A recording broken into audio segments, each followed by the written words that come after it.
Hello दोस्तों, मैं हूं ज्योति और स्वागत करती हूं आपका अपने चैनल पे। आज की वीडियो में हम बात करने वाले हैं आईपीओ के बारे में और समझने वाले हैं आईपीओ को डिटेल से। आईपीओ शेयर मार्केट में पैसा बनाने का सबसे सिंपल और फास्ट तरीका है। आईपीओ को अच्छे से समझने के लिए ज़रूरी है एक कंपनी के डिफरेंट फंडिंग के स्टेजेस को समझना, मतलब कैसे एक कंपनी अपने स्टार्टअप लेवल से लेकर मैच्योरिटी लेवल तक डिफरेंट स्टेजेस से होकर गुजरती है, कौन कौन से इन्वेस्टर्स इसमें फंडिंग करते हैं और कैसे कैसे इस कंपनी की स्टेक होल्डिंग करते हैं, क्यों एक कंपनी को आईपीओ लॉन्च करने की ज़रूरत पड़ती है। इन सभी चीज़ों को जानने और समझने के लिए आप इस वीडियो का आईपीओ का फर्स्ट पार्ट ज़रूर देखें। आज की वीडियो में हम बात करने वाले हैं कि कोई भी कंपनी आईपीओ क्यों लॉन्च करती है, कितने तरीकों से आईपीओ लाती है, आईपीओ का पूरा प्रोसेस, मर्चेंट बैंकर्स कौन होते हैं, बुक बिल्डिंग इश्यूज़ क्या होते हैं और बाकी बहुत कुछ, जिससे आप आईपीओ के बारे में सब कुछ जान पाएंगे। वीडियो को आगे बढ़ाने से पहले मैं आपको बताना चाहूँगी, अगर आप स्टॉक मार्केट में इन्वेस्टमेंट करते हैं तो इसकी लेटेस्ट न्यूज़ अपडेट्स के लिए और डीप नॉलेज के लिए आप हमारे दूसरे यूट्यूब चैनल जगदीश झा को ज्वाइन कर सकते हैं। इसके अलावा आप हमें हमारे Telegram, Twitter, Instagram, Facebook pages पे भी हमें ज्वाइन कर सकते हैं, जिसकी लिंक्स डिस्क्रिप्शन बॉक्स में दी गई हैं। इसके अलावा अगर आप स्टॉक मार्केट में इन्वेस्टमेंट करना स्टार्ट करना चाहते हैं तो उसके लिए आपको डीमैट अकाउंट खुलाने की ज़रूरत पड़ेगी। ये डीमैट अकाउंट आप ज़ीरोधा, अपस्टॉक्स, एंजल ब्रोकिंग, जिस ब्रोकर्स के साथ भी चाहें इजीली ओपन करा सकते हैं। इन सब की लिंक्स हमारे डिस्क्रिप्शन बॉक्स में दी गई हैं।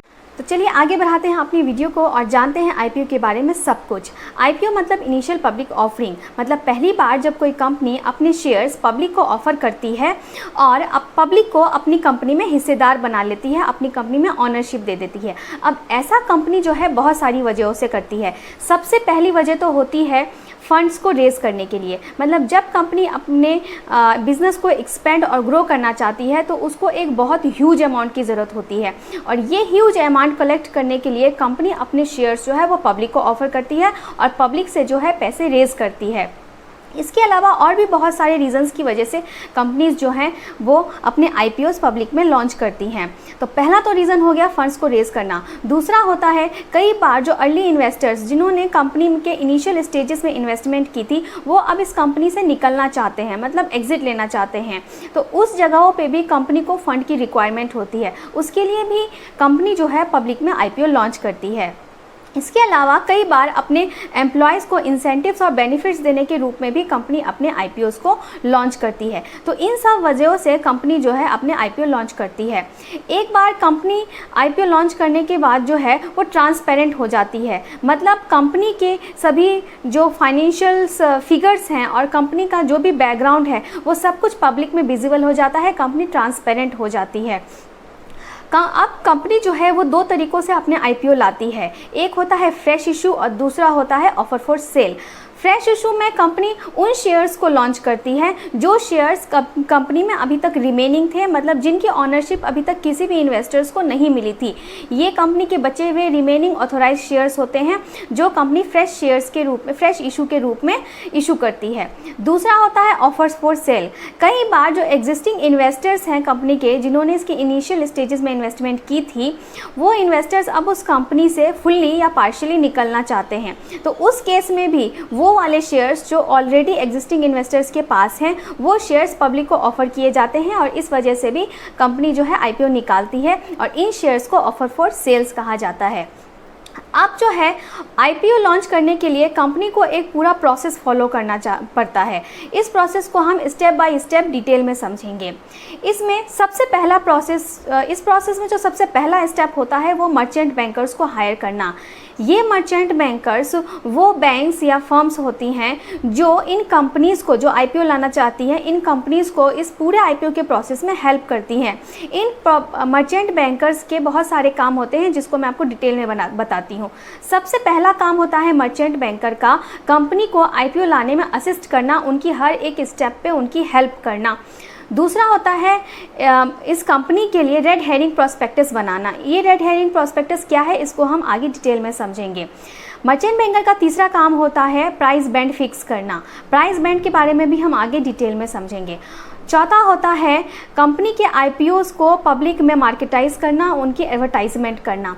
नेक्स्ट स्टेप होता है अंडरराइट शेयर्स। इस स्टेप में मर्चेंट बैंकर्स कंपनी को ये एश्योरेंस देती है कि कंपनी जितना भी फंड पब्लिक से रेज़ करना चाहती है उतना फंड वो पब्लिक से उसे रेज़ करके देगी। मान लीजिए कंपनी यहाँ पे अपने 10 लाख शेयर्स के IPO ला के 500 करोड़ का फंड जो है वो पब्लिक से रेज़ करना चाहती है, तो यहाँ पे इस चीज़ की जो रिस्पॉन्सिबिलिटी है वो मर्चेंट बैंकर्स लेती है कि वो कंपनी को 500 करोड़ का फंड जो है वो पब्लिक से रेज़ करके देगी। तो ये सभी काम मर्चेंट बैंकर्स जो है वो कंपनी के IPO लॉन्च करने के लिए करती है। इसीलिए ज़रूरी है कि कंपनी बहुत सोच समझ के अपना मर्चेंट बैंकर हायर करे।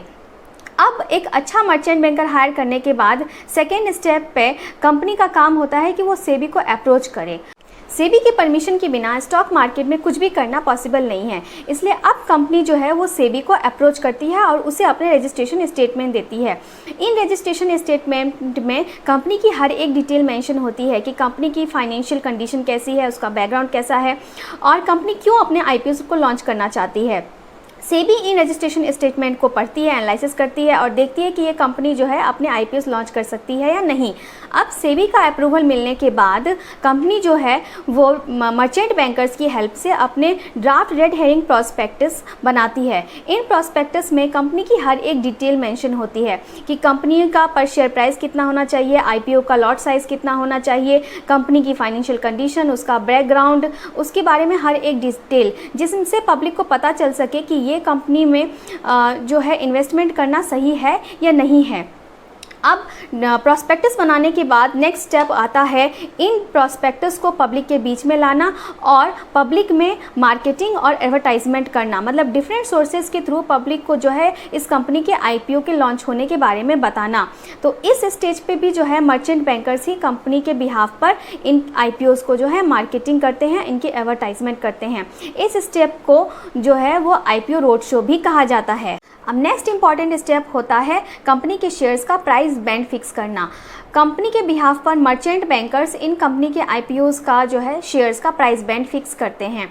मतलब जैसे कि 150 रुपीज़ से लेके 155 रुपीज़ का एक शेयर्स, अब पब्लिक को जो है इसी रेंज में से किसी एक अमाउंट पे जो है उन शेयर्स की बिडिंग करनी होती है। इसके साथ साथ जो है कंपनी अपने शेयर्स के IPO का लॉट भी डिसाइड करती है। मतलब जैसे कि एक लॉट में 100 शेयर्स, अब यहाँ पे पब्लिक जो है अपनी मर्जी से उस कंपनी के 2 शेयर, 4 शेयर, 6 शेयर नहीं खरीद सकती है। अगर वो उस कंपनी के IPO के लिए अप्लाई करना चाहती है तो उसे लॉट्स में ही उनकी बाइंग करनी पड़ेगी, जैसे 1 लॉट, 2 लॉट या 4 लॉट।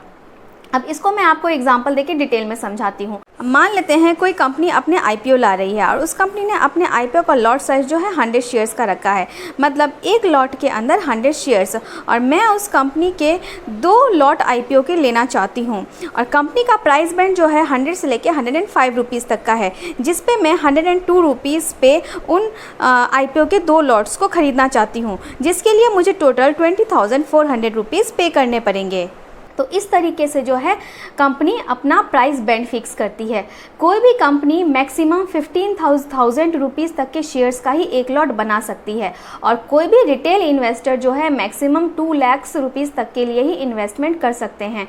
जो रिटेल इन्वेस्टर्स 2 लाख से ज़्यादा की इन्वेस्टमेंट करते हैं वो HNI कैटेगरी में आ जाते हैं।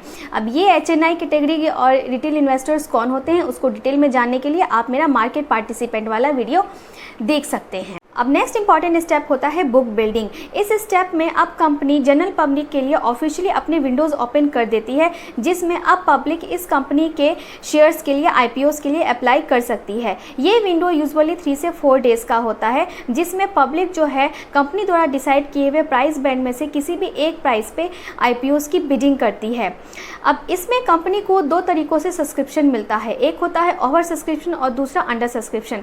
मतलब जितने शेयर्स कंपनी ने इशू किए थे IPO के अंदर उससे ज़्यादा की डिमांड आ जाना। मतलब अगर कंपनी ने 1 लाख शेयर्स इशू किए थे IPO में तो 1.5 लाख की डिमांड आ जाना। अब ओवर सब्सक्रिप्शन के केस में कंपनी जो है वो लॉटरी बेसिस पे IPOs को अलाउड करती है। दूसरा होता है अंडर सब्सक्रिप्शन, मतलब जितने शेयर्स कंपनी ने इशू किए थे उससे कम की डिमांड आना। मतलब अगर कंपनी ने 1 लाख शेयर्स इशू किए थे IPO में तो 90,000 के लिए ही डिमांड आना। ये कंपनी के लिए एक अच्छा साइन नहीं होता है। तो ये हो गया बुक बिल्डिंग का पूरा प्रोसेस। अब नेक्स्ट स्टेप है क्लोज़र। क्लोज़र में अब जो ये विंडो है 3 से 4 दिन का, वो क्लोज़ हो जाता है। अब इस स्टेप में कंपनी देखती है कि कौन से प्राइस पे मैक्सिमम बिडिंग हुई है और कितने लॉट्स की पब्लिक की डिमांड आई है। तो जिस प्राइस पे मैक्सिमम बिडिंग होती है वही प्राइस कंपनी जो है फाइनल शेयर्स का डिसाइड करती है। अब लास्ट में आता है लिस्टिंग डे। ये वो दिन होता है जिस दिन फाइनली अब कंपनी स्टॉक एक्सचेंज NSE या BSE के अंदर लिस्ट हो जाती है। विंडो क्लोज होने के 6 दिन बाद एक कंपनी जो IPO लाई है वो स्टॉक एक्सचेंज के अंदर लिस्ट हो जाती है। एक बार लिस्टिंग होने के बाद अब इस कंपनी के शेयर्स जो हैं वो स्टॉक मार्केट में बाई और सेल होने लगते हैं, मतलब जनरल पब्लिक अब इन कंपनी के शेयर्स को बाई सेल कर सकती है। तो ये कहलाता है सेकेंडरी मार्केट। मतलब पहली बार जब कंपनी IPO के रूप में अपने शेयर्स लाई थी तो वो था प्राइमरी मार्केट, और अब जब लिस्ट हो जाने के बाद इस कंपनी के शेयर्स की बाइंग और सेलिंग जनरल पब्लिक कर रही है तो ये कहलाता है सेकेंडरी मार्केट। तो ये था IPO का पूरा प्रोसेस। अब मैं आपको एक कंपनी के रियल फिगर्स बताती हूँ कि कैसे एक कंपनी जो है वो अपने IPOs लाती है, कितने लॉट्स होते हैं, कैसे सब्सक्रिप्शन होता है, जिससे आपको ये पूरा प्रोसेस और भी अच्छे से समझ आएगा। अब IPO के लिए एक बहुत अच्छा वेबसाइट है चित्तौड़गढ़, हम उस पे जाएंगे तो उस पे आप डायरेक्ट गूगल पे चित्तौड़गढ़ टाइप करके भी जा सकते हैं। मैं यहाँ पे अपने वेबसाइट के थ्रू चित्तौड़गढ़ वेबसाइट पे जा रही हूँ। आप चाहें तो इस वेबसाइट हमारे वेबसाइट के थ्रू भी जा सकते हैं। अगर आप इधर से जाएंगे तो ये देखिए हमारा वेबसाइट खुल गया। यहाँ पे आप स्टॉक मार्केट पे क्लिक करेंगे तो ये देखिए ये पेज खुल जाएगा। हमारे वेबसाइट के थ्रू जाने से आपको ये बेनिफिट मिलेगा कि यहाँ पे आपको स्टॉक मार्केट रिलेटेड सभी वेबसाइट के लिंक जो है वो एक ही जगह मिल जाएंगे। नहीं तो आप चाहें तो आप डायरेक्ट गूगल से भी जा सकते हैं। यहाँ पे जाने के आप IPO पे आपको क्लिक करना है। IPO पे जाने के बाद ये देखिए चित्तौड़गढ़ का वेबसाइट खुल गया। ये IPO के लेटेस्ट न्यूज़ और अपडेट्स के लिए बेस्ट वेबसाइट है। यहाँ पे जाने के बाद आपको रिसेंट में आए हुए सभी IPO की डिटेल्स मिल जाएंगी। ये देखिए यहाँ पे आप मोर पे क्लिक करेंगे तो अभी रिसेंटली जो भी IPOs आए थे उन सब की डिटेल्स आप यहाँ पे देख सकते हैं। देखिए इतनी सारी कंपनीज हैं जो अभी अपने IPOs लाई थी, वो सभी कंपनीज जो है वो NSE BSE एक्सचेंजेस में लिस्ट हो चुकी हैं। उनकी ओपनिंग डेट, क्लोजिंग डेट, मतलब ये ओपनिंग विंडो जो मैंने आपको बताया था जिसमें पब्लिक जो है उस कंपनी के IPOs के लिए अप्लाई कर सकती है, वो 3 दिन का विंडो। लॉट साइज, मतलब एक IPO में कितने शेयर्स होने चाहिए, एक IPO का लॉट साइज यहाँ पे अलग अलग कंपनियों का आप देख सकते हैं। इशू प्राइस जो मैंने आपको प्राइस बैंड बताया था, अलग अलग कंपनी ने अपने शेयर्स के अलग अलग प्राइस बैंड रखे हुए हैं।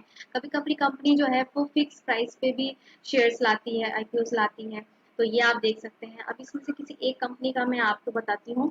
जैसे कि रिसेंटली अभी IRCTC का IPO आया था जो बहुत ही अच्छा सब्सक्राइब हुआ था।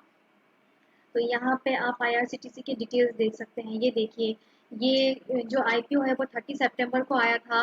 3 दिन का इसका विंडो था, ओपनिंग विंडो था। इसका बुक बिल्डिंग इशू IPO था। इसमें देखिए इसका फेस वैल्यू आप देख सकते हैं ₹10 पर शेयर का है। ये ऑफर फॉर सेल था, मतलब मैंने आपको बताया था कि 2 तरीकों से कंपनी जो है वो IPO लॉन्च करती है, एक फ्रेश इशू, दूसरा जो है ऑफर फॉर सेल। तो मतलब यहाँ पे ऑलरेडी इन्वेस्टर्स के शेयर्स को ऑफर किया गया है जो एग्जिस्टिंग इन्वेस्टर्स थे कंपनी में। और नेक्स्ट आप देख सकते हैं मार्केट लॉट, मतलब यहाँ पे पर IPO के अंदर कितने शेयर्स थे, एक लॉट का जो है यहाँ पे साइज दिखाया गया है। ये कंपनी अब NSE BSE में लिस्ट हो चुकी है। तो ये सभी डिटेल्स जो हैं वो आप यहाँ पे कंपनी की देख सकते हैं। ये IPO का प्राइस बैंड आप देख सकते हैं। तो इस सब तरीकों से ये इस वेबसाइट के थ्रू जाके आप किसी भी कंपनी के IPO की सभी डिटेल्स आप देख सकते हैं। तो ये था IPO का पूरा प्रोसेस और IPO के बारे में सब कुछ। होप करती हूँ आपको ये वीडियो समझ आया होगा, और फिर भी अगर कोई डाउट है तो आप मुझे कमेंट करके पूछ सकते हैं। अगर आपको ये वीडियो अच्छा लगा तो इसे लाइक करें, शेयर करें और मेरे चैनल को सब्सक्राइब करें। Thank you so much.